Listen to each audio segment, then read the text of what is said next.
అల్లూరి జిల్లా రంపచోడవరం నియోజకవర్గం రామకృష్ణ మిషన్ ద్వారా గిరిజనులకు రగ్గులు పంపిణీ. అడ్డతీగల మండల పరిధిలో చలి తీవ్రత పెరగడంతో వెదురు నగరం పరిసరాల గ్రామాల్లో గిరిజన వృద్ధులు వికలాంగులకు రామకృష్ణ మిషన్ ఆధ్వర్యంలో రగ్గులు పంపిణీ చేశారు. రామకృష్ణ మిషన్ కార్యదర్శి స్వామి పరిజ్ఞాయానంద మాట్లాడుతూ గిరిజన ప్రాంతాల్లో రామకృష్ణ మిషన్ వైద్య సదుపాయాలు కల్పించడమే కాకుండా వారి సమస్యల పరిష్కారానికి కృషి చేయడం జరుగుతుందని తెలిపారు.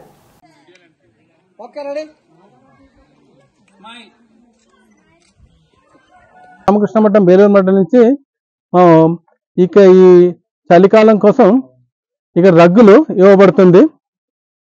రాజమహేంద్రవరంలో శాఖ ఉంది.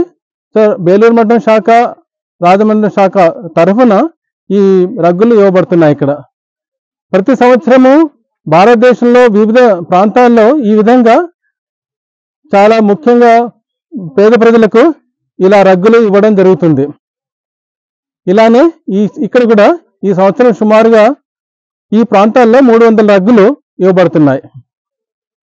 ముఖ్యంగా ఇవి పేద ప్రజలకి ఇవ్వబడుతున్నాయి. అలానే ఇక్కడ రంపచోడవరంలో ప్రతి ఆదివారము వైద్య సేవలు అందించబడుతున్నాయి.